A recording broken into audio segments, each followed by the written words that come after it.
ஒரு ஆள் சொன்னான், என்னுடைய குதிரை வேகமாக ஓடுறதுக்கு என்ன வழி அப்படின்னு. கால்நடை மருத்துவர்கிட்ட யோசனை கேட்டேன். அவர் ஒரு பாட்டில் நிறைய மாத்திரைகளை கொடுத்து தினம் 2 மாத்திரை விதமாக கொடுக்க சொன்னார். நாள் 2 மாத்திரையை கொடுத்துட்டு அது மேலே ஏறி உட்கார்றதுக்கு போனேன். அவ்வளவுதான். அதுக்குள்ளே அது அம்பு மாதிரி பாஞ்சு ஓடி போச்சு. நான் இன்னும் உட்காரவே இல்லை, அதுக்குள்ளே பாஞ்சு ஓடி போச்சு அப்படின்னா. அடடா, அப்புறம் நீங்கள் என்ன பண்ணீங்க அப்படின்னு கேட்டாங்க. என்ன பண்ணுறது, மீதி மாத்திரை பூராவே நான் முழுங்கி விட்டு அதுக்கப்புறம் துரத்தி பிடிச்சி அது மேலே ஏறி உட்காந்தேன் அப்படின்னா அவன். கிபி 1078 வருஷம் மார்ச் மாதம் 19ஆம் தேதி திங்கட்கிழமை அதிகாலை நேரம் ஒரு குழந்தை பிறந்தது. எங்க தெரியுமா? காஸ்பியன் கடலுக்கு தெற்கே பாரசீக மொழி வழங்கிய தபரிஸ்தான் மாநிலத்துல ஜீலான்கிற புனித நகர், அதோட புறநகர் பகுதியில உள்ள நீப்புங்கிற ஊர்ல தான் அந்த குழந்தை பிறந்தது. அந்த இடம் இப்போ ரஷ்யாவில் இருக்கு. அந்த குழந்தை யாருன்னு நினைக்கிறீங்க? அதுதான் முஹித்தீன் பெருமான், ஆன்மீக சாதனைகள் புரிந்த மகான் முஹித்தீன் ஆண்டகை. தன்னுடைய 18வது வயசுல உயர்கல்விக்காக ஜீலான் நகரத்தை விட்டு பகுதாத் நகரத்துக்கு புறப்பட்டு போறார். இளம் பிராயம் தானே, அதனால துணைக்கு ஒரு வர்த்தக கூட்டத்தோட சேர்ந்து போயிட்டு இருக்கிறார். ரொம்ப தூரம் போகணும். ஒவ்வொரு இடமா தங்கி தங்கி போயிட்டு இருக்கிறாங்க. ஒரு இடத்துல ஒரு கொள்ளை கூட்டம் பயங்கரமான ஆயுதங்களோட அவங்கள வழிமறிச்சுட்டுது. அந்த வர்த்தக கூட்டம் வச்சிருந்த பொருள்களை எல்லாம் அவங்க பறிச்சு விடுறாங்க. இவங்களும் பயந்துகிட்டு இருந்தது எல்லாத்தையும் அவங்க கிட்ட கொடுத்து விடுறாங்க. முஹித்தீன் ஆண்டகை மட்டும் இதையெல்லாம் பார்த்துக்கிட்டு தனியா ஒதுங்கி நிக்கிறார். ஒரு 18 வயசு பையன் மட்டும் இப்படி தனியா அநாத சிறுவன் மாதிரி நின்றுட்டு இருக்கிறத அந்த கொள்ளை கூட்டத்தில் இருந்த ஒருத்தன் பாக்குறான். கிட்ட நெருங்கி வர்றான். அலட்சியமாவும் கிண்டலாவும் உங்ககிட்ட ஏதாவது இருக்குதா அப்படின்னு கேக்குறான். இவங்கிட்ட என்ன இருக்க போகுது அப்படிங்கிற நம்பிக்கையில அவன் அப்படி கேக்குறான். உடனே இவரு, ஓ இருக்குதே, என்கிட்ட 40 தீனார் இருக்கு அப்படிங்கிறார். இப்படி சொல்லியும் அந்த கொள்ளைக்காரனுக்கு நம்பிக்கை வரல. என்னிடம் விளையாடாத, பொய் சொல்லாத, உண்மையை சொல்லு அப்படிங்கிறான் அவன். உண்மையைத்தான் சொல்றேன், என்கிட்ட 40 தீனார் இருக்கு அப்படிங்கிறார் இவர். எங்க வச்சிருக்கிற அப்படின்னு கேக்குறான். சட்டையின் விழாப்புறத்துல உள்ள பகுதியில அதை வச்சு தச்சிருக்கிறாங்க அப்படின்னு உண்மையை சொல்றார். உடனே கொள்ளை கூட்ட தலைவன் அதை கத்தியால கீறிப்பார் அப்படின்னு உத்தரவு போடுறான். அந்த சட்டையை கிழிக்கிறாங்க. உள்ள இருந்து 40 பொற்காசுகளும் பொல பொலன்னு கீழே கொட்டுச்சு. அதை பார்த்த உடனே அந்த கொள்ளை கூட்ட தலைவன் மலைச்சு போய் நின்னுட்டான். காசை பார்த்துட்டு அவன் மலைச்சு போல, பொய் பேசாத அந்த பையனோட நேர்மையை பார்த்துட்டு அவன் அப்படி நின்னான். மெதுவா அந்த பையன் கிட்ட வந்தான். ஏன்பா, நீ என்ன பணக்கார குடும்பமா அப்படின்னு கேட்டான். அப்படிலாம் இல்ல, எனக்கு அப்பா இல்ல, அம்மா மட்டும்தான் உண்டு. எங்க அப்பா எனக்குன்னு விட்டு போன சொத்தே இந்த 40 தீனார் தான் அப்படின்னாரு இவர். அப்படி இருந்துமா உண்மை பேசணும்னு ஆசைப்பட்டேன். என்கிட்ட ஒண்ணும் இல்லைன்னு ஒரு வார்த்தை சொன்ன உன்னை விட்டுருப்போமே அப்படின்னா அவன். அப்படி இல்லைங்க, நான் இறைவன் திருநாமத்தை அறியக்கூடிய கல்வி ஞானத்துக்காக இப்ப போயிட்டு இருக்கிறேன். இறைவன் திருநாமத்தை உச்சரிக்க வேண்டிய நாவால பொய் பேசக்கூடாதுன்னு எங்க அம்மா சொல்லி இருக்கிறாங்க. அதனால நான் எப்பவுமே பொய் சொல்ல மாட்டேன் அப்படின்னு என்னுடைய தாய்க்கு வாக்கு கொடுத்திருக்கிறேன் அப்படின்னார் அவர். முஹித்தீன் பெருமான் வார்த்தைகளை கேட்ட அந்த கொள்ளையர்கள் மனம் திருந்தி நல்லவங்களா ஆயிடுறாங்க.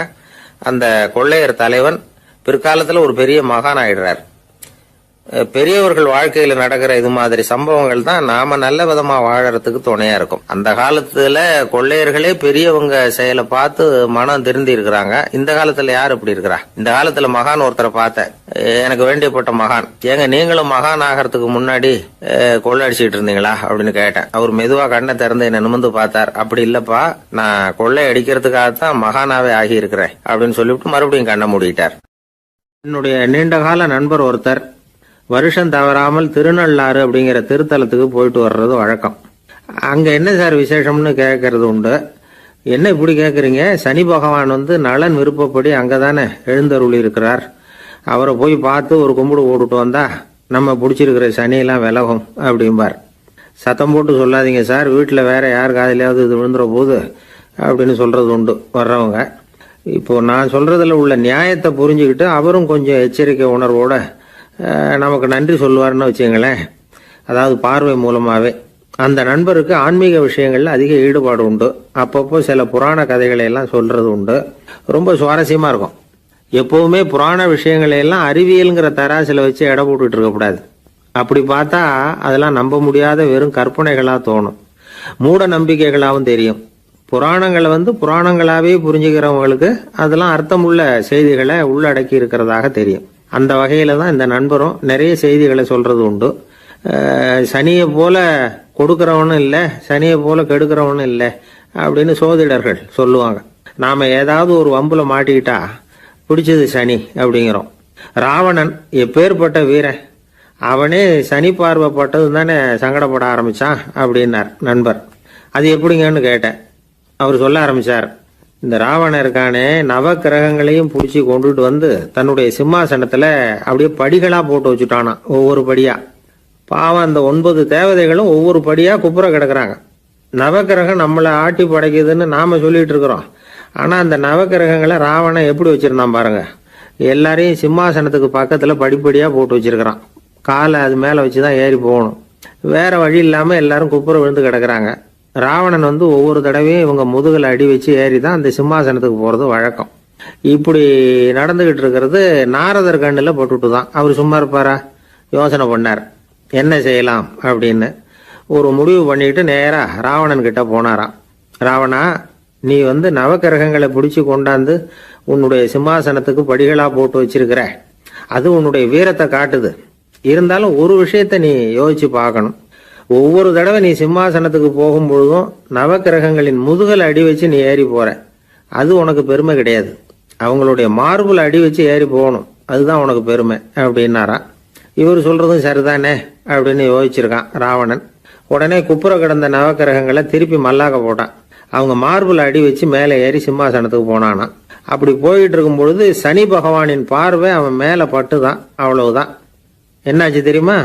சூர்பனகை தேடி வந்தா. சீதையோட அழகை பற்றி தன்னுடைய அண்ணங்கிட்ட சொல்ல ஆரம்பிச்சுட்டா. விவகாரம் ஆரம்பமாயிட்டுது. அதுதான் சனியினுடைய வேலை அப்படின்னு சொல்லி இந்த கதையை சொல்லி முடிச்சார் என்னுடைய நண்பர். ஆக சனியின் பார்வை வந்து நம்ம பேல படாம பார்த்துக்கிறது தான் நல்லதுங்கிறீங்க அப்படின்னு. ஆமாம் சார், இப்போ கூட நான் வந்து உங்கள் வீட்டுக்கு வந்திருக்கிறதே ஒருத்தருடைய பார்வை என் மேலே படக்கூடாதுங்கிறதுக்காகத்தான் அப்படின்னார். யாருங்க அதுன்னு என்னுடைய மாமனார் சார். அவசரத்துக்கு அவர்கிட்ட கொஞ்சம் கடன் வாங்கிவிட்டேன். நம்ம மாப்பிள்ளை தானேன்னு சொல்லி அவர் விட்டு கொடுக்கறதுக்கு தயாராக இல்லை. இன்னைக்கு இப்போ அவர் எங்கள் வீட்டுக்கு வரக்கூடிய நேரம், அதுதான் அவர் பார்வையிலேருந்து படாமல் தப்பிக்கலாங்கிறதுக்காக இங்கே வந்துட்டேன் அப்படின்னார். பார்வை படணும்னு இருந்தால் பட்டுத்தான் தீரும் போல இருக்கு அப்படின்னா. என்ன சார் சொல்றீங்கன்னார் ஒன்றும் புரியாம. நீங்கள் இங்கே தான் வருவீங்கன்னு அவருக்கு ஏற்கனவே தெரியும் போல இருக்கு. அதனால உங்களுக்கு முன்னாடியே உங்கள் மாமனார் இங்கே வந்துட்டார். அதுவும் அந்த பீரோவுக்கு பக்கத்தில் தான் பின்னாடி மறைஞ்சு நின்றுட்டு இருக்கிறார் அப்படின்னு. 21ஆம் வருஷம் செப்டம்பர் மாதம் 22ஆம் தேதி மதுரை மேலமாசி வீதியில் உள்ள ஒரு வீடு. அங்கே அன்னைக்கு நடந்த ஒரு அற்புத நிகழ்ச்சி பின்னாடி உலக மக்களை எல்லாம் ஆச்சரியப்பட வச்சுது. இந்திய வரலாற்றிலேயே அது ஒரு முக்கியமான நிகழ்ச்சி. உலக மக்கள் கவனமெல்லாம் காந்திஜியின் பக்கம் திரும்புறதுக்கு காரணமாக இருந்த நிகழ்ச்சி அது. கதர் துணி பிரச்சாரத்துக்காக காந்திஜி மதுரைக்கு வந்திருந்தார். சென்னை துணி வணிகர் சங்கத்தின் துணைத் தலைவர் ஒருத்தர் இருந்தார், ராம்ஜி கல்யாண் சேட்ஜி. அவருடைய வீடு மதுரை மேலமாசி வீதியில் இருந்தது. அந்த வீட்டில் தான் காந்திஜி தங்கியிருந்தார். அப்போது வயலுக்கு போகிற உழவர்கள்லாம் சின்ன சின்ன துண்டை இடுப்பில் கட்டிக்கிட்டு கலப்பையை தூக்கிக்கிட்டு தெருவில் நடந்து போகிறத கவனித்தார். ஏற்கனவே சேலத்துக்கு தெற்க பல பகுதிகளில் ஆண்களும் பெண்களும் அறகுறை ஆடைகளோடு உழைச்சிக்கிட்டு இருக்கிறத கண்ணால் கண்டிருக்கிறார் அவர். இந்தியரின் சராசரி உடை இவ்வளவு தான் அப்படிங்கிறத புரிஞ்சுக்கிட்டார். மனசை இன்னும் பண்ணியிருக்குது. ராத்திரி பூரா அதை பற்றியே யோசனை. 22/9/21 வியாழக்கிழமை காலையில் காந்திஜி எழுந்திருக்கிறார். அவர் கூட தங்கியிருந்தவங்களையெல்லாம் பார்த்து சொன்னார், இன்னையிலிருந்து அறையில் முழு அகலத்துண்டு தான் கட்டுவேன். குளிர் அதிகமாக உள்ள காலங்களில் மட்டும் போர்வை ஒன்றும் உபயோகப்படுத்துவேன். மற்றபடி மேலங்கியோ குல்லாவோ எதுவும் போட்டுக்க மாட்டேன். தற்காலிகமாக இந்த ஏற்பாட்டை 1 மாதத்துக்கு ஏற்றுக்குவேன். அதுக்கு பிறகு உசிதம் போல எண்ணி பார்த்து முடிவு பண்ணுவேன் அப்படின்னார். அவருடைய குரல் உறுதியாக இருந்துதான். உடனே செயலில் இறங்கினார். தம்முடைய 10 முழ வேட்டி, மேலங்கி, உள் சட்டை, குல்லா எல்லாத்தையும் களைஞ்சார். வேட்டியிலிருந்து ஒரு 4 முழ துணியை எடுத்துக்கிட்டார். இதுக்கு உதவி செஞ்சவர் அன்னைக்கு விருதுநகரில் பிரபல தொண்டராக இருந்த பழனிக்குமார பிள்ளை. வெட்டி எடுத்த துண்டை நீள வாக்கில் ரெட்டையாக மடித்தார். அதை இடுப்பில் துண்டு மாதிரி கட்டிக்கிட்டார். தலையில் சின்ன உச்சி குடுமி, அறையில் சின்ன துண்டு. அண்ணல் காந்தி ஆண்டி கோலத்தில் காட்சி அளிக்கிறார். கூட இருந்தவங்களை பார்த்து காரைக்குடிக்கு புறப்படலாமே அப்படின்னார். அவர் நண்பர்களும் சீடர்களும் திகைச்சு போய் நிற்கிறாங்க. இந்த விரதம் நிரந்தரமாக ஆயிடுமோங்கிற பயம் அவங்களுக்கு. எப்படியோ இந்த விவரம் ராஜாஜிக்கும் அன்னைக்கு பிரபலமாக விளங்கின தேசபக்தர் டாக்டர் TSS ராஜனுக்கும் எட்டுச்சு. உடனே 2 பேரும் ஓடி வந்தாங்க. வேண்டாமே இந்த கோலம் அப்படின்னாங்க. காந்திஜி தன்னுடைய முடிவில் உறுதியாக இருந்தார். ராஜாஜி என்னென்னமோ வாதமெல்லாம் பண்ணி பார்த்தார். உங்களுடைய வாதத்துக்கு என்னால் பதில் சொல்ல முடியல, இருந்தாலும் நான் செய்கிறது தான் சரிங்கிறதுல எனக்கு சந்தேகம் இல்லை. இன்னைக்கு அதிகாலை 3 மணி இருக்கும், நான் ஓரளவு விழிச்சுக்கிட்டேன். அதாவது உறக்கமும் விழிப்புமா இருந்த நிலையில எனக்கு இந்த எண்ணம் உண்டாச்சு. இது என்னுடைய அந்தராத்மாவின் ஆணை, அதை என்னால் மீற முடியாது அப்படின்னு சொல்லிவிட்டாராம் காந்திஜி. கதர் பிரச்சாரத்துக்காக காரைக்குடிக்கு கிளம்பினார். வாசல்ல 4 மோட்டார் வண்டிகள் காத்துக்கிட்டு இருந்தது.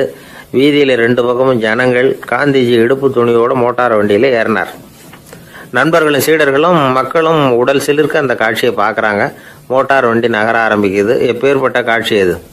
சுக்கநாத பெருமானியே கூலி ஆளாக்கிய அப்படி ஆக்கி மண் சுமக்க வச்ச மதுரை இல்லையா, அந்த மதுரை தான் காந்திஜி துறவி கோலம் கொள்றதுக்கும் காரணமா இருந்திருக்குது. இது இன்னைக்கு எத்தனை பேருக்கு தெரியும்? ஒரு தடவை காந்திஜி நேருவும் சுற்றுப்பயணம் செஞ்சாங்களாம். ஒரு இடத்துல நடந்து போயிட்டு இருக்கிறாங்க. குறுக்க ஒரு வாய்க்கால். நேரு என்ன பண்ணார் தெரியுமா? தன்னுடைய இளமை துடிப்பை காட்டுறதுக்காக கொஞ்சம் தூரம் பின்னாடி போய் அங்கேருந்து வேகமாக ஓடி வந்து அந்த வாய்க்காலை தாண்டினாராம். காந்திஜி அப்படி பண்ணல. பக்கத்தில் இருந்த பாலம் வழியா அந்த வாய்க்காலை கடந்து வந்தார். நேரு காந்திஜியை பார்த்து சிரிச்சுக்கிட்டே, என்ன மாதிரி நீங்களும் தாண்டி இருக்கலாமே அப்படின்னாராம். அதுக்கு காந்திஜி சிரிச்சுக்கிட்டே சொன்னாராம், 2 அடி முன்னேறதுக்காக 5 அடி பின்னாடி போறதா அப்படின்னாராம். ஒரு பள்ளிக்கூடம், அதில் வசதியான வீட்டுக்குள்ள ஒருத்தன் படிச்சுக்கிட்டு இருந்தான். இன்னொரு ஏழை பையனும் அங்கே படிச்சுக்கிட்டு இருக்கிறான். இவங்க 2 பேரும் ஒரே தெருவில் தான் இருக்கிறாங்க. பணக்கார வீட்டு பையன் பங்களாவில் இருந்தான். அவனுக்கு வேலை செய்யறதுக்காக சில வேலை ஆட்கள் உண்டு. அதனால அவன் நல்லா சாப்பிடுவான், தூங்குவான். ஏதோ வரணுமேங்கிறதுக்காக பள்ளிக்கூடத்துக்கு வருவான், போவான், அவ்வளவுதான். இந்த ஏழை பையன் இருக்கானே, அவன் அப்படி இல்லை. காலையில் எழுந்திருப்பான், உடற்பயிற்சி பண்ணுவான், அவங்க வீட்டில் கிடைக்கிற சாதாரண உணவு அதை அளவோடு சாப்பிடுவான், வீட்டில் உள்ள வேலைகளையும் செய்வான், பள்ளிக்கும் தவறாமல் வந்துடுவான். அவனுக்கு கூட பிறந்த சகோதர சகோதரிகள் 8 பேர். எல்லாரும் தன்னம்பிக்கையோடு அவங்க வேலையை செஞ்சுக்கிட்டு இருந்தாங்க. இந்த பையன் எப்பவும் உண்மையை தான் பேசுவான், கடமையை ஒழுங்காக செய்வான். ஆசிரியர்களுக்கு இவனை ரொம்ப பிடிக்கும். அதனால் இவன் அந்த பள்ளிக்கூடத்து மாணவர் தலைவனை ஆக்கியிருந்தாங்க. இது அந்த பெரிய இடத்து பையனுக்கு பிடிக்கல. மாணவர் தலைவனுக்கு பணிஞ்சு போகிறதுக்கும் அவனுக்கு விருப்பம் இல்லை. ஒரு நாள் வகுப்பில் ஆசிரியர் எல்லா மாணவர்களுக்கும் ஒரு வேலை கொடுத்தார். எல்லாரும் அதை சுறுசுறுப்பாக செஞ்சுக்கிட்டு இருக்கிறாங்க. இவன் மட்டும் சோம்பலாக உட்காந்துருக்கிறான். ஆசிரியர் அந்த பக்கமாக வந்தார். இதை பார்த்துட்டார். உடனே மாணவர் தலைவனாக இருக்கிற அந்த ஏழை பையனை கூப்பிட்டார். இதை பாருப்பா, ஏன் அந்த பையன் இப்படி சும்மா உட்காந்துருக்கிறான், என்னன்னு விசாரிச்சு சொல்லு அப்படின்னு சொல்லிவிட்டு உள்ளே போயிட்டார். இவன் மெதுவாக போய் அவங்ககிட்ட விசாரிச்சான், ஏன் இப்படி சோர்ந்து போய் உட்காந்துருக்கிற அப்படின்னு. அவன் ரொம்ப அலட்சியமாக அவனை திரும்பி பார்க்குறான். என்னோட சிரமம் உனக்கு என்ன தெரியும்? வீட்டில் என்னுடைய சௌகரியங்களை கவனிக்கிற வேலை ஆட்கள் 2 பேரும் இன்னைக்கு வேலைக்கு வரல. அதனால் என்னோட வேலையெல்லாம் நானே கவனிக்கிற மாதிரி ஆயிட்டுது. அதனால் சோர்ந்து போயிட்டேன் அப்படின்னு நான். அப்புறம் கேட்டிருக்கான், அது சரி, உன்னுடைய வீட்டில் உன்னுடைய வேலைக்காரங்க வராத போது நீ எப்படி சமாளிக்கிற அப்படின்னு கிண்டலாக கேட்டிருக்கான். அதாவது இவன் ஏழைங்கிறதையும் இவன் வீட்டில் வேலை செய்யறதுக்கு யாரும் இல்லைங்கிறதையும் இப்படி சொல்லி கிண்டல் பண்ணுறான். இந்த ஏழை பையனுக்கு இது புரிஞ்சுது. மனசு வேதனை போட்டுது. இருந்தாலும் வெளியில் காட்டியாமல் சிரிச்சுக்கிட்டே சொன்னானா, எனக்கு அந்த கவலையே கிடையாது. என்னுடைய உதவிக்கு நான் நினைச்ச உடனே என்னுடைய காரியத்தை செய்யறதுக்கு 8 பேர் எப்பவும் தயாராக இருப்பாங்க அப்படின்னு நான். இவன் இப்படி சொன்னதும் அவனுக்கு ஒரு மாதிரி ஆயிட்டு தான். தலையை குனிஞ்சுக்கிட்டே போயிட்டான். உள்ளே உட்காந்துருந்த ஆசிரியர் காதில் இது விழுந்தது. உடனே இந்த ஏழை பையனை உள்ளே கூப்பிட்டு போனார். கேட்டார், என்னப்பா அப்படி சொல்கிற? இவன் பொய் சொல்ல மாட்டாங்கிறது அவருக்கு தெரியும். அவனை சமாளிக்கிறதுக்காக இப்படி ஒரு பொய்யை சொல்லியிருப்பாங்கிறதையும் அவரால் ஏற்றுக்க முடியல. ஏன்பா, நீ நினைக்கிற காரியத்தை செய்ய 8 பேர் தயாராக இருக்கிறதா சொன்னியே, உன்னுடைய சகோதர சகோதரிகளை குறிப்பிட்டு அப்படி சொன்னியா அப்படின்னு கேட்டார். இல்லைங்க ஐயா, நான் அவங்கள குறிப்பிட்டு அப்படி சொல்லலைன்னா. அப்படின்னா பொய் சொன்னியா?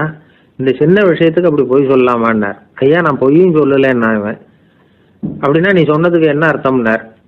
இப்போ அந்த பையன் சொல்கிறான், ஐயா, நான் நினைக்கிறத செய்து முடிக்க என் கூட இருக்கிற அந்த 8 பேர் யாருன்னா 2 காலு, 2 கை, வாய், மூக்கு, கண்ணு, காது, ஆக மொத்தம் 8. இவங்க தான் அந்த வேலை ஆட்கள். நான் சொல்கிறத செய்யறதுக்கு, நான் சொல்கிறத கேட்கறதுக்கும் செய்யறதுக்கும் அவங்க எப்பவும் தயாராக இருக்காங்க. அந்த அளவுக்கு என்னுடைய பயிற்சிகள், பழக்க வழக்கங்கள் மூலமாக அவங்கள நல்ல நிலைமையில் வச்சிருக்கிறேன் அப்படின்னா.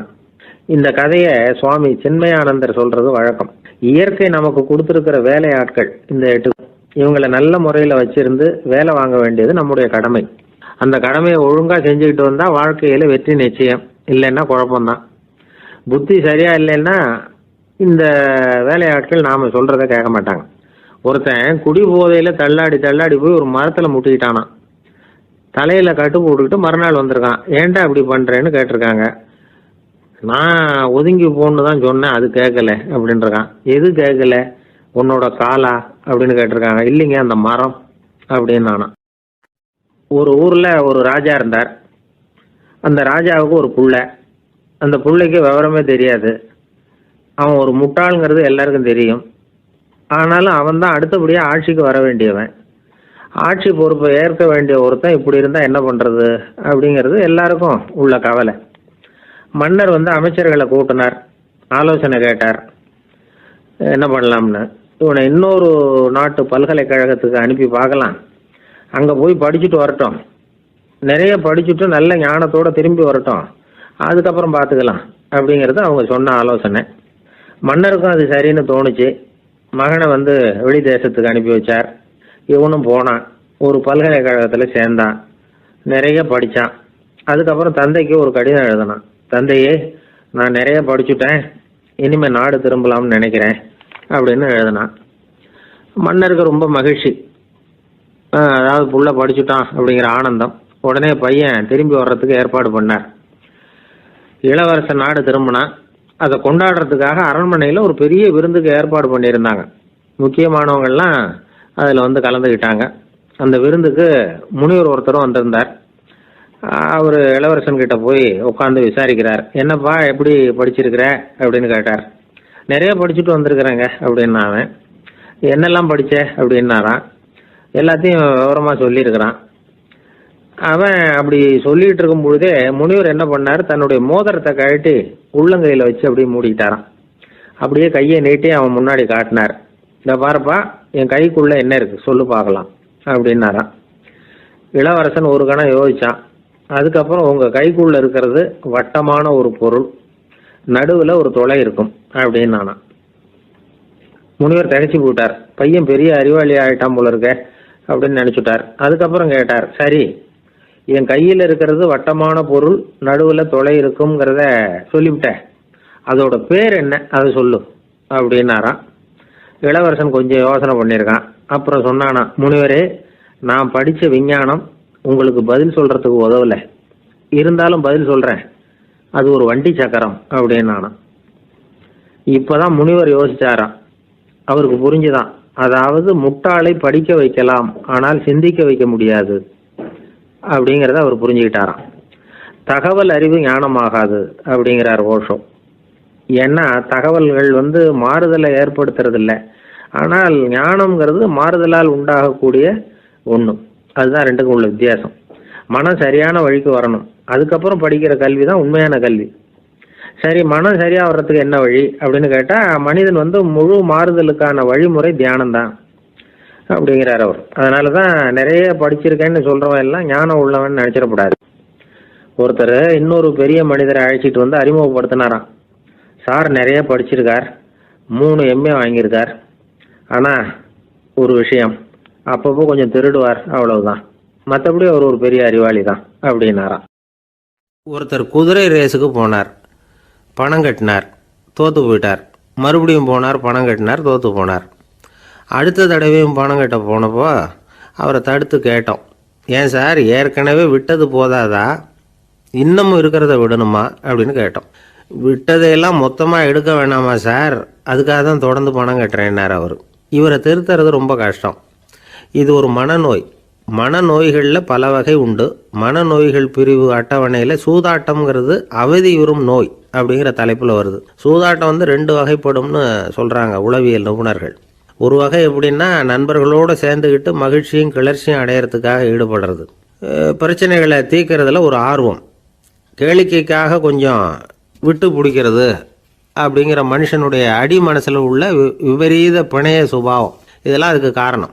இன்னொரு வகை எப்படின்னா, சூதாட்டத்தில் ஈடுபட்டு ஒரு கட்டாய நிலைமைக்கு ஆளாயிடுறது, ஈடுபடு அப்படின்னு மனசு ஒரு வெறித்தன்மையை தூண்டிக்கிட்டே இருக்கும். இப்படிப்பட்டவங்களுக்கு நாம் தோத்துக்கிட்டு இருக்கோங்கிறது தெரியும், நாம் ஜெயிக்கிறதுக்கான சந்தர்ப்பம் இல்லைங்கிறதும் தெரியும். இதனால் நமக்கும் கஷ்டம், நம்ம சுற்றி இருக்கிறவங்களுக்கும் கஷ்டங்கிறதும் புரியும். அப்படி இருந்தும் சூதாடுவாங்க. இதுக்கு காரணம் சூதாடியின் பகற்கனவு அப்படிங்கிறாங்க நிபுணர்கள். இந்த நிலைமைக்கு கட்டாய சூதாட்டம் அல்லது நிர்பந்த சூதாட்டம் அப்படின்னு பேர் வச்சிருக்கிறாங்க. இப்படிப்பட்ட ஆசாமி இருக்கிறது பூரா விட்டுருவான், கடன் வாங்குவான், திருடுவான். இருந்தாலும் என்னைக்காவது ஒரு நாள் ஜெயிச்சிருவேன் அப்படின்னு சொல்லிக்கிட்டே இருப்பான். விட்டதை எடுத்துருவேங்கிற ஒரு நம்பிக்கை சுடர் அவனுக்குள்ள எரிஞ்சுக்கிட்டே இருக்கும். இவனை மனநோயாளி அப்படின்னு சொல்லிட முடியாதான். என்ன காரணம்னா, இது மாதிரி ஆளுங்க கிட்ட மன போராட்டமோ கவலையோ பதட்டமோ இருக்கிறது இல்லை. சில விசேஷமான குணங்கள் இவங்க கிட்ட உண்டு. எதிர்ப்பு உணர்ச்சி, சிறுபிள்ளைத்தனம், சட்ட திட்டங்களையும் சம்பிரதாயங்களையும் உட தெரியாத மனப்போக்கு, பொறுப்பில்லாத தன்மை, நெறி தவறி நடக்கிறது எல்லாம் இவங்ககிட்ட உண்டு. ஆனால் வெளிப்பார்வைக்கு ரொம்ப சிநேகமாக இருப்பாங்க, அன்பாக இருப்பாங்க. அப்படி இருக்கிறதாக காட்டிக்குவாங்க. ஆதாயம், சுயலாபம் இதெல்லாம் கருதி தான் பழகுவாங்க. இவங்க கேட்குறப்ப நாம் பணம் கொடுக்கலன்னு வச்சுக்கோங்க, நம்மளை கை விட்டுருவாங்க. நம்ம மேலே அவாண்டமாக பழி சுமத்துறது கூட தயங்க மாட்டாங்க. தங்களுடைய சூதாட்ட நடவடிக்கைகளுக்கு சாதகமான காரணங்களை சொல்லிகிட்டு இருப்பாங்க. நீ வேணும்னா பாரு, ஒரே நாளில் நான் இழந்ததையெல்லாம் மீட்டு லட்சாதிபதி ஆறனா இல்லையா பாரு அப்படிம்பாங்க. தோற்று போகிறத ஒரு படிப்பினையாக இவங்க எடுத்துக்கிறதே இல்லை. தோற்று போகிறதுலேயே இவங்களுக்கு ஒரு அலாதியான சுகம். தனக்குத்தானே துன்பத்தை வரவழைச்சிக்கிட்டு இன்பம் அடையிறதுக்கு தன்வதை சுகம் அப்படின்னு பேர். இவங்கெல்லாம் அந்த ரகம். சில பேர் எப்படி தெரியுமா, மந்திர எண்ணங்களை வரவழைச்சிக்கிறது, சூதாடுறதுக்காக ஆஃபீஸில் கையாடல் பண்ணுறது, அடுத்தவங்க கிட்டேருந்து திருடுறது. இந்த மந்திர எண்ணம் தீவிரமாச்சுன்னா ஒரு மாதிரியாக பேச ஆரம்பிச்சிருவாங்க. தோல்வி தான் சார் வெற்றிக்கு முதல் படியும்பாங்க. தன்னால் பகடக்காய்களையும் குதிரை ஓட்டிகளையும், அதாவது இந்த ஜாக்கிகள், அதெல்லாம் கட்டுப்படுத்த முடியுங்கிற பித்து நிலைக்கு இவங்கெல்லாம் தள்ளப்பட்டுருவாங்க. சில சூதாடிகளை ஆராய்ச்சி பார்த்ததில் என்ன தெரிய வந்தது தெரியுமா, அவங்கெல்லாம் குழந்தை பருவத்தில் அன்புக்காக ஏங்கினவங்களாம், புறக்கணிக்கப்பட்டவங்களாம், உதவிகளை பெற முடியாதவங்க, இப்படிலாம் இருந்திருக்கிறாங்க. இவங்க வளர வளர மற்றவங்க சௌகரியம் பற்றி அக்கறை இல்லாதவங்களாக ஆயிடுறாங்க. அதிர்ஷ்ட தேவதை தன்னோடு இருக்கிறாங்க அப்படிங்கிற அசையாத நம்பிக்கை இவங்களுக்கு. இவங்களை திருத்துறது ரொம்ப கஷ்டம். அதனால் பந்தயம், சூதாட்டம் இது மாதிரியான விஷயங்களை விட்டு விலகியே இருக்கிறது தான் நமக்கு நல்லது. ஒரு ஊரில் ஒரு மன்னர் இருந்தார். அந்த ஊரில் அடிக்கடி சேவல் சண்டை நடக்கிறது வழக்கம். அரண்மனையில் ஒரு ஆள் இருந்தான். மன்னருக்காக அவன் ஒரு சேவல் வாங்கிட்டு வந்தான். சண்டை போடுறதுக்காக அந்த சேவலை தயார் பண்ணிகிட்டு இருந்தான். கொஞ்ச நாள் ஆச்சு. மன்னர் அந்த ஆளை கூப்பிட்டார். என்னப்பா, சேவல் தயாராகிட்டுதா அப்படின்னு கேட்டார். இன்னும் அது தயாராகல மன்னா, இன்னும் வளரல, அதுக்கான தகுதி இன்னும் அதுக்கு வரல அப்படின்னா. எதனால் அப்படி சொல்கிறேன்னாரு. கோபம் ரொம்ப கடுமையாக இருக்குது அப்படின்னா. சரி அப்படின்னு விட்டுட்டார். மறுபடியும் கொஞ்ச நாள் ஆச்சு. இப்போ எப்படி நிலைமை, சேவல் தயாரா அப்படின்னார். இன்னும் இல்லை அரசே, மற்ற சேவல் எங்கேயாவது கூவுற சத்தம் கேட்டால் உடனே இது பரபரப்பாயிடுது. பக்கத்தில் ஒரு சேவலின் நிழலை கண்டா கூட இது பரபரப்பாயிடுது அப்படின்னா. சரி இன்னும் கொஞ்ச நாள் ஆகட்டும்னு விட்டுட்டார். கொஞ்ச நாள் ஆச்சு. இப்போ மறுபடியும் விசாரித்தார். இன்னும் நம்ம சேவலுக்கு அந்த தகுதி வரலமண்ணா, போராட்ட உணர்வு அதுக்கு இன்னும் இருந்துக்கிட்டு தான் இருக்குது. உள்ளே மெதுவாக தான் எரிய ஆரம்பிச்சிருக்குது போராட்ட உணர்வு. அப்படி இருக்கக்கூடாது, அது பற்றி எரிய வேண்டாமா அப்படின்னா. இன்னும் கொஞ்ச நாள் ஆச்சு. இப்போ எப்படின்னு கேட்டார். இப்போ அவன் சொன்னான், மண்ணா கிட்டத்தட்ட அது போருக்கு தயாராகிட்டுது அப்படின்னு நினைக்கிறேன்னா. எதனால் அப்படி சொல்கிற அப்படின்னு கேட்டார். மற்ற சேவலின் குரலை கேட்டால் அது அசைகிறதே இல்லை, ஒரு பொம்மை மாதிரி ஆயிடுது. அதுக்கு உள்ள ஒரு நுட்பமான விழிப்புணர்வு வந்துட்டுது. அதனால் அது அமைதியாக இருக்குது, மௌனமாக இருக்குது. இனிமேல் அதுக்கு இணையான சேவலே கிடையாது. வெற்றி பெற அது போராட வேண்டிய அவசியமே இல்லை. அதை பார்த்த உடனே எதிரி சேவல்கள் பயந்துட்டு ஓடி போடும் அப்படின்னு சொன்னானான். அந்த சேவலை வளர்த்தவர் சி சிங் சு அப்படின்னு பேர். இந்த சுசுகி சொன்ன கதையும் அது. ஞானிகள் என்ன சொல்கிறாங்க தெரியுமா, அந்த சேவலின் ரகசியத்தை நீயும் கற்றுக்கொள், நீ அப்படி ஆயிடு, சண்டை போடாமலே வெற்றிகள் பெறுகிற நுட்பத்தை புரிந்துகொள். இதுதான் ஞானிகள் உபதேசம். ஒரு குருக்கிட்ட ஒருத்தன் போயிருக்கிறான். எனக்கு சண்டை போட கற்றுக் கொடுங்கண்ணா. அதுக்கு என்ன செய்யணும்னார். என்ன உங்கள் மாணவனாக சேர்த்துங்கண்ணா. சரி இப்போ உன்னுடைய பலம் என்னன்னு கேட்டிருக்கார். இப்போ நான் தனி ஆளாக இருந்து ஒரு 100 பேரை சமாளிப்பேன் நானா. சரி அப்படின்னா என்னுடைய மாணவனாக உன்னை சேர்த்துக்கிறேன்ருக்கார். சேர்த்துக்கிட்டார். 6 மாதம் பயிற்சி கொடுத்தார். அதுக்கப்புறம் இவனை கூப்பிட்டு கேட்டார், இப்போ உன்னுடைய திறமை எவ்வளவுன்னு. இப்போ நான் தனி ஆளாக இருந்து ஒரு 50 பேரை சமாளிப்பேன் நானா. இன்னும் உனக்கு பயிற்சி தேவைன்னாராம். தொடர்ந்து சில நுட்பங்களை எல்லாம் சொல்லி கொடுத்துருக்கிறார். 1 வருஷம் ஆச்சு. எல்லாத்தையும் கற்றுக் கொடுத்துட்டார். அப்புறம் கூப்பிட்டு கேட்டார், இப்போ உன்னுடைய திறமை எப்படிப்பா, எதிரிகள் எத்தனை பேரை உன்னால் சமாளிக்க முடியும்னாராம். அவன் சொன்னான், ஐயா எதிரிகளின் பலம் என்னங்கிறத புரிஞ்சிக்காம அதை நான் சொல்ல முடியாதுன்னு நானும். இனிமேல் உனக்கு பயிற்சி தேவையில்லை, போயிட்டு வான்னு அனுப்பி வச்சுட்டாராம். ஒரு உண்மையை நாம் புரிஞ்சுக்கணும். அதாவது அடிக்கிறதுக்கு நமக்கு துணிச்சல் தேவையில்லை, அடிக்காமல் இருக்கிறதுக்கு தான் துணிச்சல் தேவை. அடித்தா திருப்பி அடிக்கிறவன் மன உறுதி உள்ளவன் இல்லை, அடித்தா திருப்பி அடிக்காமல் இருக்கிறான் பாருங்க, அவன் தான் மன உறுதி உள்ளவன். ஒருத்தன் தலை திரிக்க வேகமாக ஓடிக்கிட்டு இருந்தான். நான் எங்கடா ஓடுற அப்படின்னா, எதுக்க வந்தவன், ஒரு சண்டையை நிறுத்தத்தான் இப்படி ஓடுறேன் அப்படின்ட்டுருக்கான். யாருக்கும் சண்டை, எனக்கும் இன்னொரு ஆளுக்கும் சண்டை அப்படின்னு நானா அவன். பொங்கல் திருநாள். பொங்கல் திருநாள்னா இது ஏதோ அறுவடை திருநாள் அப்படின்னு சொல்லுவோம். அதாவது வருஷம் பூரா நாம் பாடுபட்டு அதனுடைய பலனை அனுபவிக்கிற நாள் அப்படிங்கிறது நாம் சொல்லிகிட்டு இருக்கிறது. இது முக்கியமாக இது ஒரு நன்றி அறிவிப்பு நாள் அப்படின்னு சொல்லுவாங்க. இன்றைக்கி நிறைய நன்றி அறிவிப்பு கூட்டம்லாம் நடந்துக்கிட்டு இருக்குல்ல, அது மாதிரி விவசாயிகள் நடத்துகிற ஒரு நன்றி அறிவிப்பு விழா இது. யாருக்கு நன்றி சொல்கிறாங்கன்னா ஆதவனுக்கு. அதாவது சூரியன் இல்லைன்னா விவசாயம் இல்லை. அதனால் ஆதவனுக்கு நன்றி செலுத்துகிற நாளாக இந்த பொங்கல் திருநாளை நாம் கொண்டாடுறோம். அதாவது இந்த பொங்கலில் விவசாயிகள்கிட்டேருந்து நிறைய பண்புகளை நாம் தெரிஞ்சுக்க வேண்டிய நாள் இது. விவசாயிகள் அவங்க விவசாயம் முன்னேறி இருக்கிற அளவுக்கு விவசாயிகளுடைய வாழ்க்கை தரம் முன்னேறலை. அந்த அளவுக்கு அவர்கள் நாட்டுக்காக உழைச்சிக்கிட்டு இருக்கிறாங்க. அந்த காலத்திலே அதை பற்றி ஒரு கதை சொல்கிறது உண்டு. ஒரு வயசான ஆள் நிலத்தில் ஏறு உழுதுகிட்டு இருந்தாராம். கிழிஞ்சு போன ஒரு சின்ன துண்டை தான் இடுப்பில் கட்டியிருந்தாராம். தலையில் ஒரு கந்தலை சுற்றி இருந்தார். உடம்பு பூரா சேரு, ரொம்ப ஏழை. ஏறு ஓட்டிகிட்டு இருக்கிறவர் வேறு எப்படி இருப்பார்? இருந்தாலும் அந்த ஆள் ரொம்ப ஜாலியாக பாட்டு பாடிக்கிட்டே ஏறு உழுதுகிட்டு இருந்தாராம். உடம்புல தான் அவர் ஏழையை தவிர மனசில் ஒரு ஏழையாக தெரியல. அந்த சமயத்தில் அந்த நாட்டு ராஜா அந்த பக்கமாக குதிரை மேலே வந்தாராம். வேட்டைக்கு போயிட்டு பரிவாரங்களோடு திரும்பி வந்துக்கிட்டு இருக்கிறார். ரொம்ப செல்வ செழிப்பில் இருக்கிற ராஜா அவர் இந்த வயசான விவசாயியை பார்த்துருக்கார். இந்த ஆள் ரொம்பவும் ஏழைங்கிறது அவர் பார்த்தாவே பளிச்சுன்னு தெரியுது. கட்டிக்கிறதுக்கு நல்ல துணி இல்லை, உடம்போ இழைச்சி போயிருக்குது, வயிறு முதுகில் போய் ஒட்டிக்கிட்டு இருக்கு, கண்ணு குழி விழுந்து போயிருக்குது. ஆனாலும் முகத்தை பார்த்தா சந்தோஷமாக இருக்கிற மாதிரி இருக்குது. இவ்வளோ உற்சாகமாக பாடிக்கிட்டு இருக்கிறாரே அப்படின்னு ஆச்சரியமாக நினச்சி பார்த்தார் அந்த ராஜா. சரி, அவர்கிட்ட கொஞ்சம் பேச்சு கொடுத்து பார்க்கலாம் அப்படின்னு முடிவு பண்ணார். ஐயா பெரியவரே, இப்படி கொஞ்சம் வர முடியுமான்னாராம். பொழுது போகிறதுக்குள்ளே நான் இந்த வயல் பூரா உழவு ஓட்டி ஆகணும், அதனால் பேசுகிறதுக்கு நேரம் இல்லை அப்படின்னாராம் அந்த பெரியவர். என்ன அவ்வளவு அவசரமாக? மீதி இருந்தால் நாளைக்கு உழுதக்கூடாதா? அது சரி, உனக்கு எத்தனை ஏக்கர் நிலம் இருக்குது அப்படின்னு விசாரிச்சிருக்கார் ராஜா. எனக்குன்னு சொந்தமாக உள்ளங்கை அளவு கூட நிலம் கிடையாது. இது எங்கள் முதலாளியோட நிலம். இதை பூராவும் உழுது முடித்தாதான் அவர் கூலி கொடுப்பார். நான் கூலிக்கு உழுதுகிட்டு இருக்கிறேன். உங்ககிட்ட பேசிக்கிட்டு இருந்தால் அவருக்கு துரோகம் பண்ணது மாதிரி ஆகிடும் அப்படின்னாராம். ராஜா குதிரையை விட்டு கீழே இறங்கினார். வரப்பில் நடந்து அந்த பெரியவர்கிட்டயே போனாராம். சரி, ஒரு நாள் பூரா உழுதா உனக்கு எவ்வளவு கூலின்னு கேட்டிருக்கார்.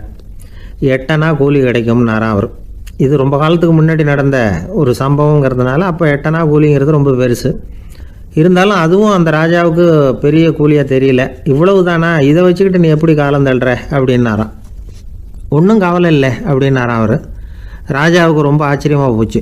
8 அணா கூலி வாங்குகிற இந்த ஆள் கவலை இல்லாமல் இருக்கிறார், ஏராளமான வசதியோடு இருக்கிறன்னா கவலை இல்லாமல் வாழ முடியலையே அப்படின்னு நினச்சி பார்த்துருக்கார்.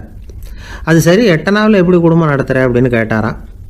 எனக்கு கிடைக்கிற 8 அணாவில் 2 அணா குடும்பத்துக்கு செலவழிக்கிறேன், 2 அணா பழைய கடனுக்கு கொடுக்குறேன், 2 அணா தர்மம் செய்கிறேன், 2 அணா வட்டிக்கு கொடுக்குறேன், ஒரு குறையும் இல்லைன்னாராம். ராஜாவுக்கு ஒன்றும் புரியல.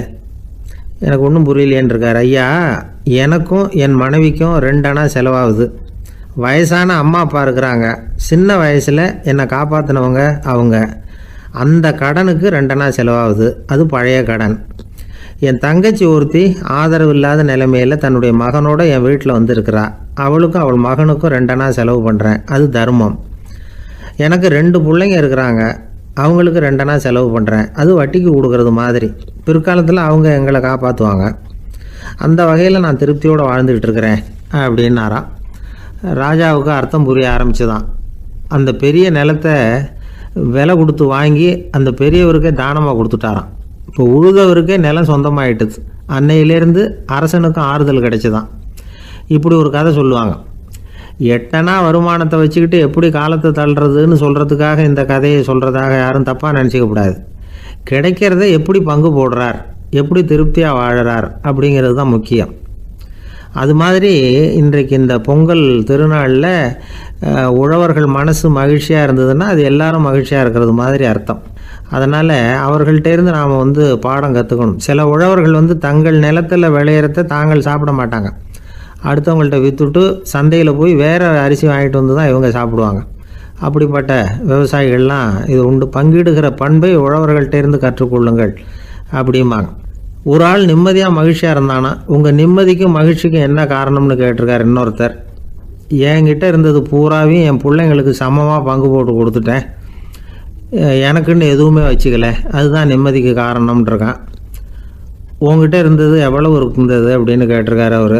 மொத்தமாக ஒரு 50,000 ரூபா இருக்கும் அப்படின்னு இருக்கான்.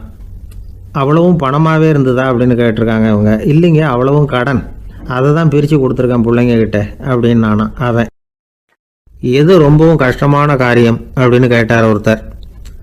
ஒருத்தருக்கு ஒருத்தர் சண்டை போடாமல் இருக்கிறது தான் ரொம்ப கஷ்டமான காரியம் அப்படின்னு தோணுது.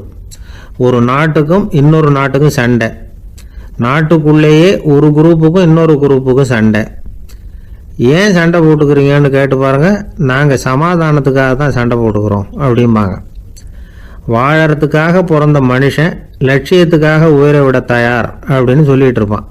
அப்படி உயிரை விடுறவங்கள நாமளும் பாராட்டுவோம். ஆனால் ஒன்றுமில்லாத விஷயங்களுக்கெல்லாம் சண்டை போடுறவங்களெல்லாம் அப்படிப்பட்டவங்களையும் சரி உயிரை விடுறவங்களையும் சரி என்னன்னு சொல்கிறது. யுத்தங்களாலேயும் சண்டைகளாலேயும் நாம் அடையிறது என்னங்கிறது ஒரு பக்கம் இருக்கட்டும், இழக்கிறது என்ன தெரியுமா? ஏராளமான உயிர்கள். ரத்தம் சிந்துறதுக்கு நான் தயார் அப்படின்னு மார்தட்டி சொல்லலாம். ஆனால் ரத்தம் சிந்தினா உயிர் காத்துக்கிட்டு இருக்க தயார் இல்லை. அதாவது உயிர் நமக்காக காத்துக்கிட்டு இருக்க தயார் இல்லை. இழக்கிற ரத்தத்தை ஈடுகட்டினா தான் உயிரை காப்பாற்ற முடியும். அதனால் இது சம்பந்தமாக ஆராய்ச்சி செய்கிற கட்டாயம் ஏற்பட்டு போச்சு. அதோட விளைவாக புதுசாக ஒன்றை கண்டுபிடிச்சிருக்கிறாங்க. அதுதான் செயற்கை ரத்த பொடி. இப்போ இந்த திடீர் சாம்பார் பொடி, திடீர் ரசப்பொடி, திடீர் காப்பி பொடி இப்படிலாம் சொல்கிறோம்ல, அது மாதிரி இது திடீர் ரத்த பொடி. இஸ்ரேல் ஒரு சின்ன நாடு, மக்கள் தொகை குறைச்சல், அதோட போர்கள் வேறு. அதனால் காயம்பட்டவங்களை காப்பாற்றியே தீர வேண்டிய கட்டாயம். காப்பாற்றணும்னா ரத்த இழப்பை தடுக்கணும். அப்படின்னா உடனடியாக புது ரத்தம் செலுத்தி ஆகணும். திடீர்னு ரத்தம் வேணும்னா எங்கே போகிறது? அதுவும் கிடைக்கிற ரத்தம் சேர்ற குரூப்பாக இருக்கணும். ஒரு வேடிக்கை பார்த்தீங்களா, நான் வேறு குரூப்பு நீ வேறு குரூப்புன்னு இவன் சண்டை போடுறான். இதில் அடிபட்டவனுக்கு ரத்தம் கொடுக்க போனால் அதுலேயும் அது வேறு வேறு குரூப்பாக இருக்குது. அது ரத்தமும் வேறு வேறு குரூப்புன்னு சொல்லிகிட்டு இருக்குது. எந்த குரூப்பு ரத்தம் வேணும், அது உடனடியாக கிடைக்கலன்னா என்ன பண்ணுறது? இப்படிப்பட்ட கஷ்டம்லாம் நமக்கு வந்துடுது. இதுக்காக தான் விஞ்ஞானிகள் இந்த ரத்த பொடியை கண்டுபிடிச்சிருக்கிறாங்க. அதாவது ஒரு ஆள் அடிபட்டு போட்டான்னு வச்சுங்களேன், அவனுக்கு ரத்தம் கிடைக்கல, உடனே என்ன பண்ணலாம்? இந்த சுத்தப்படுத்தப்பட்ட தண்ணீரை கொஞ்சம் எடுத்துக்க வேண்டியது, அதில் இந்த ரத்த பொடியை கரைக்க வேண்டியது. இப்போ இந்த செயற்கை ரத்தம் தயாராகிட்டுது. இதை அந்த ஆள் உடம்புல ஏற்றி விட்டுற வேண்டியது. இயற்கையாக நம்ம உடம்புல இருக்கிற ரத்தம் என்னென்ன வேலை செய்யுதோ அதே வேலையை இதுவும் செய்யும். அதாவது ஆக்சிஜனை உடம்புல எல்லா இடத்துக்கும் எடுத்துகிட்டு போகுது. அந்த வேலையை இந்த செயற்கை ரத்தமும் செஞ்சுடுது. ஆனால் ஒரு விஷயம், இந்த செயற்கை ரத்தம் ஒரு அவசரத்துக்கு தான் உபயோகப்படுத்தலாம், ஒரு முதல் உதவி மாதிரி. அதை அப்படியே நிரந்தரமாக விட்டுற முடியாது. பின்னாடி தேவையான குரூப்பு உண்மையான ரத்தம் கிடைச்ச உடனே அதை செலுத்திக்கணும். உண்மையான ரத்தத்தை 20லேருந்து 40 நாள் வரைக்கும் தான் பாதுகாக்க முடியும். அதுவும் குளிர்பதன பெட்டியில். அதுக்குள்ளே உபயோகப்படுத்தலைன்னா அது வீணாக போயிடும். இந்த ரத்த பொடி அப்படி இல்லை, எவ்வளோ நாள் வேணும்னாலும் அப்படியே வச்சுருக்கலாம், குளிர்பதன பெட்டியும் தேவையில்லை. ஆனால் ஒன்று, இது தண்ணியில் கலந்து செயற்கை ரத்தமாக ஆக்கிவிட்டா அதோட வலு 72 மணி நேரம் தான், அதாவது 3 நாள். அதுக்குள்ளே அந்த ஆசாமியை எங்கேயாவது ஆஸ்பத்திரிக்கு தூக்கிட்டு போய் உண்மையான ரத்தத்தை கொடுத்துடணும். சண்டையில் அடிபடுறவங்க, சாலை விபத்தில் அடிபடுறவங்க, இவங்களுக்கெல்லாம் அவசரத்துக்கு கை கொடுத்து உதவுறது இந்த செயற்கை ரத்த பொடி. அதுக்கப்புறம் நாம் கொடுக்குற ரத்தம் தான் அவங்கள காப்பாற்றணும். இன்றைக்கி ரத்தத்தை தானமாக கொடுக்க தயாராக இருக்கிற நல்ல உள்ளங்கள் ஏராளம்.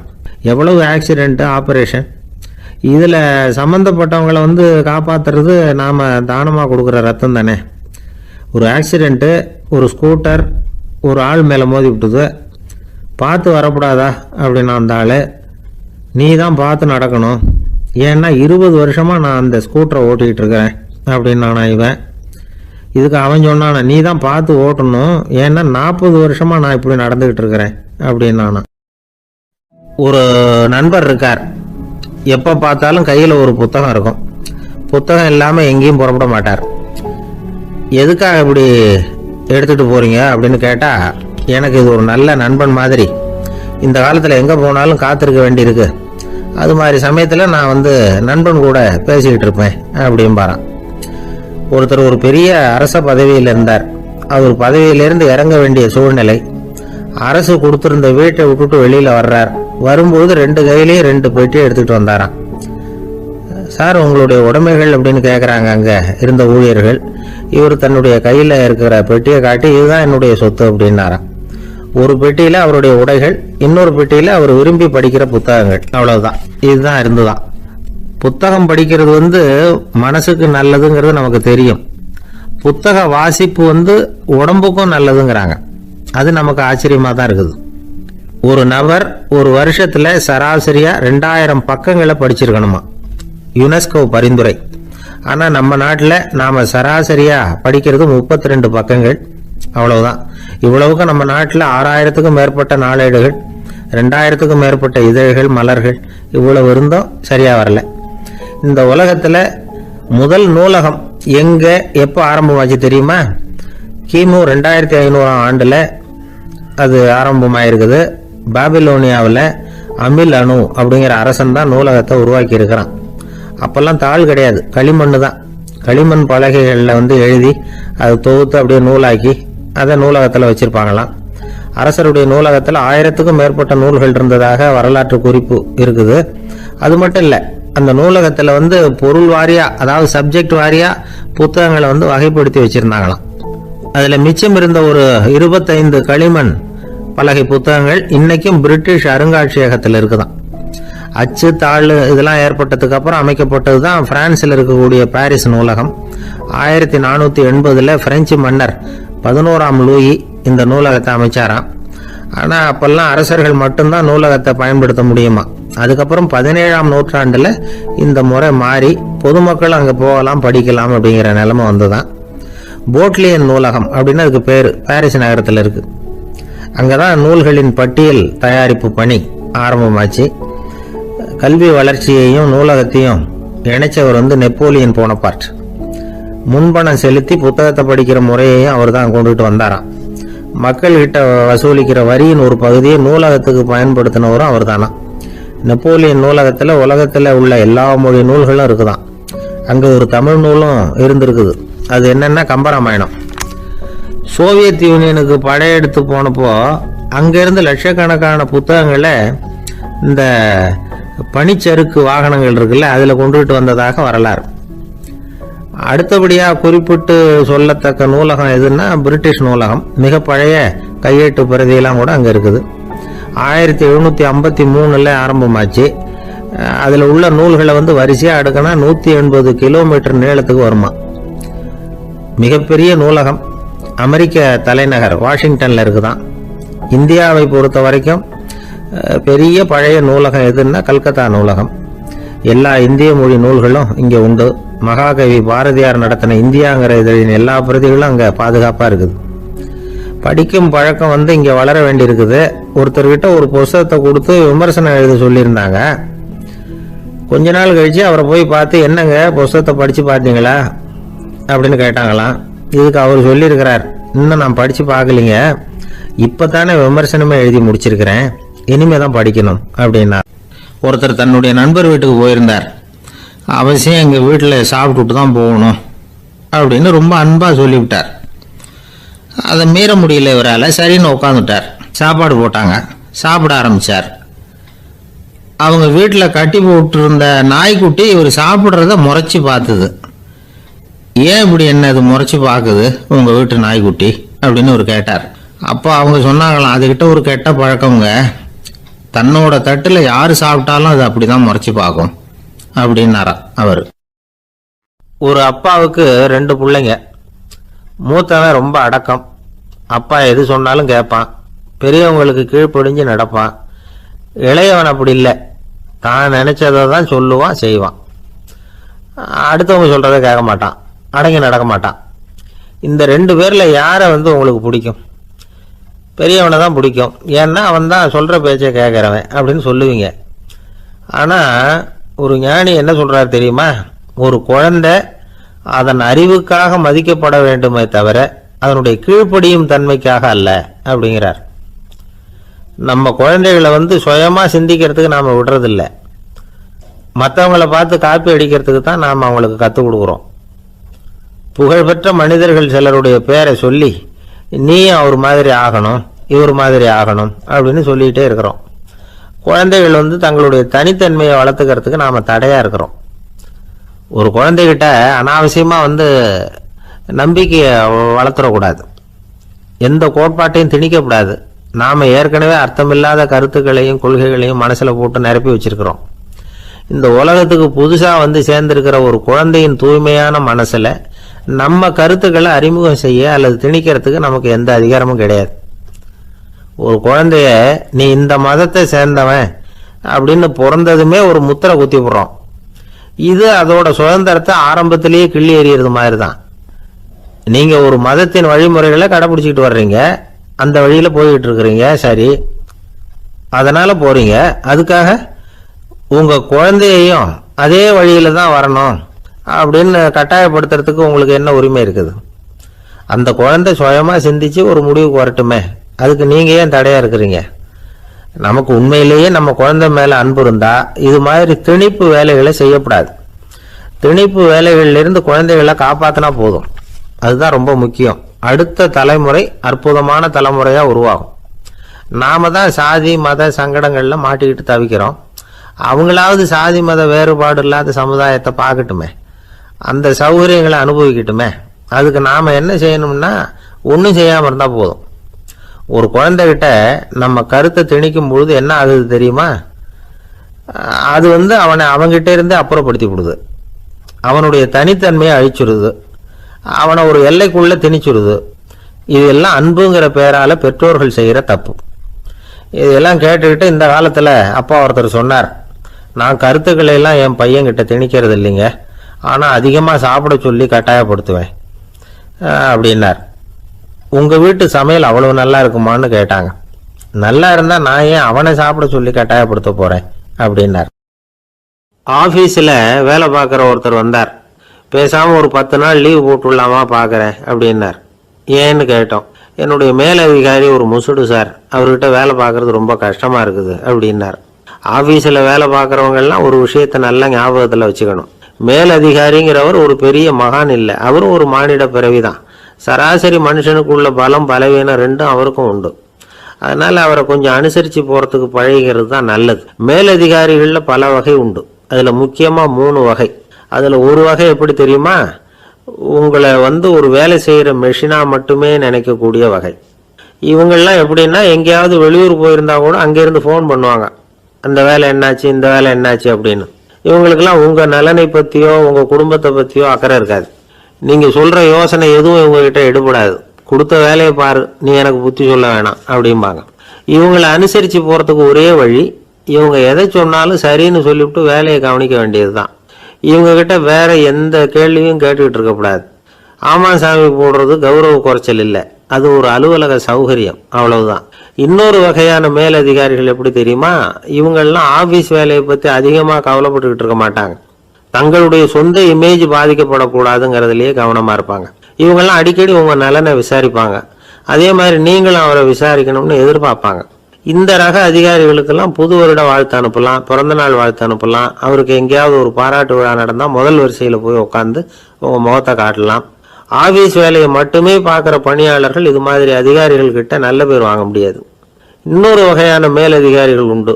அவங்க எப்படின்னா, ஆபீஸ் வேலையை பற்றியும் கவலைப்பட மாட்டாங்க, தனக்கு கீழே வேலை பார்க்குறவங்கள பற்றியும் கவலைப்பட மாட்டாங்க.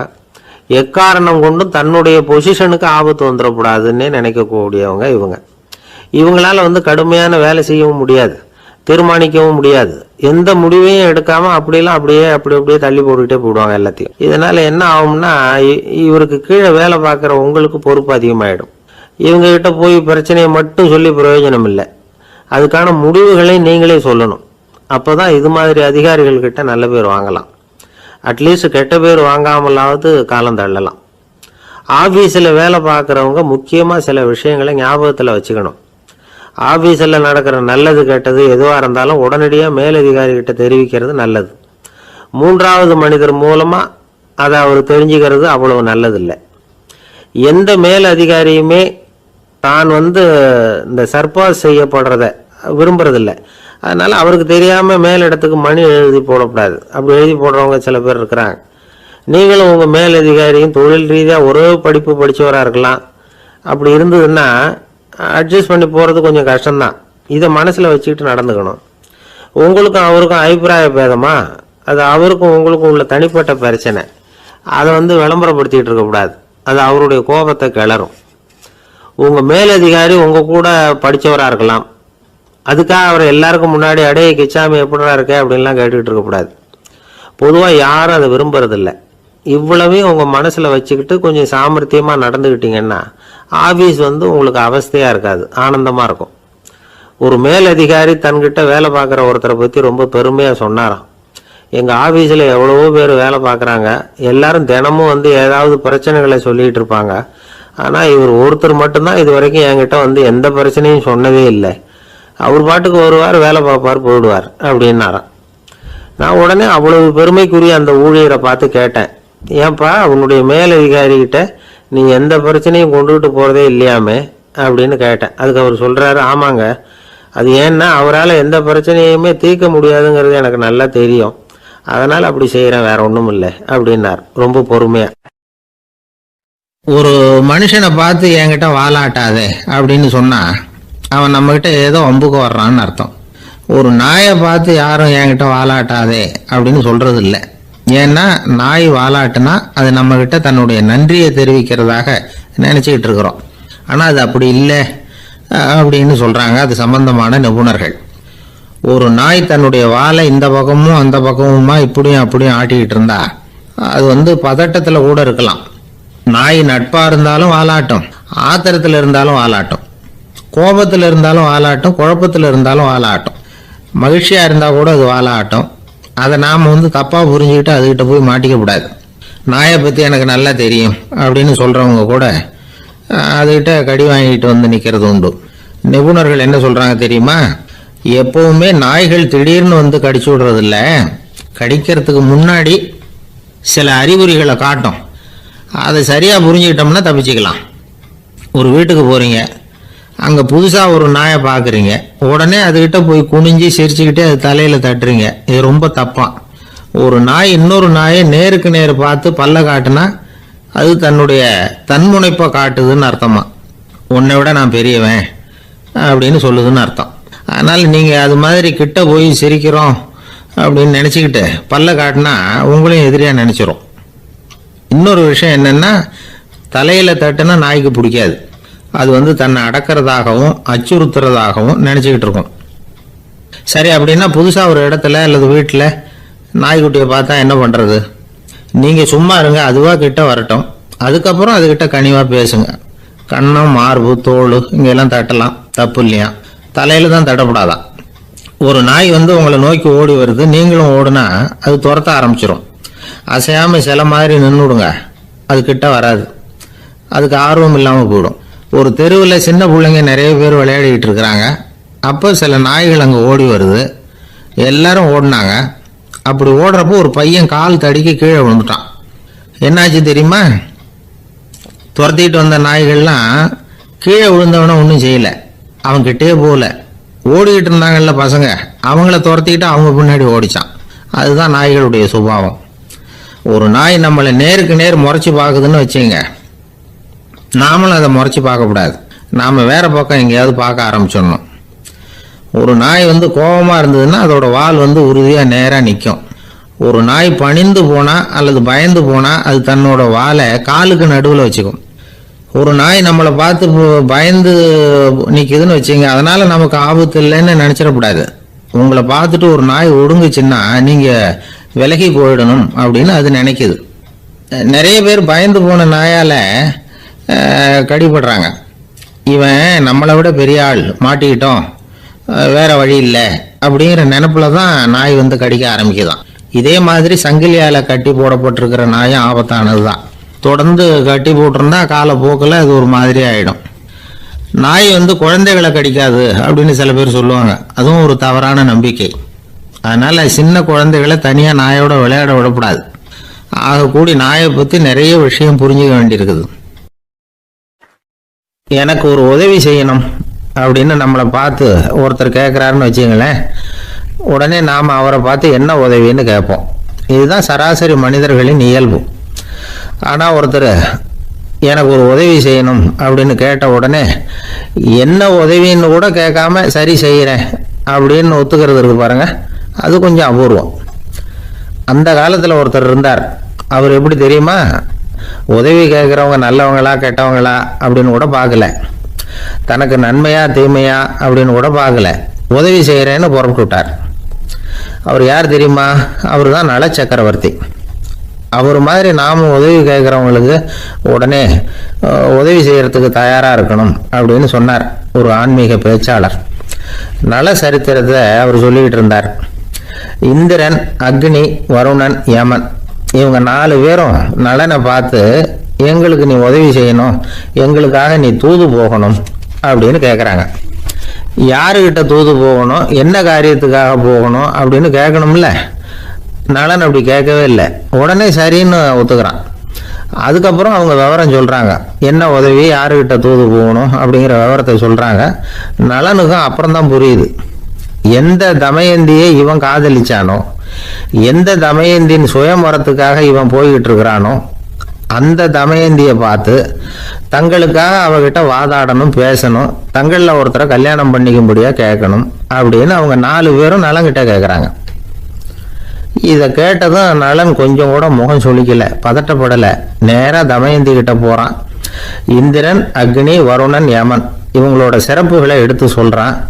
இவங்களில் ஒருத்தரை கல்யாணம் பண்ணிக்கலாம் அப்படின்னு சொல்லி கேட்டுக்கிறான். ஆனால் இதுக்கு தமயந்தி சம்மதிக்கலை. சுயம்பரம் நடக்குது, அவன் நலனை தேர்ந்தெடுக்கிறான்.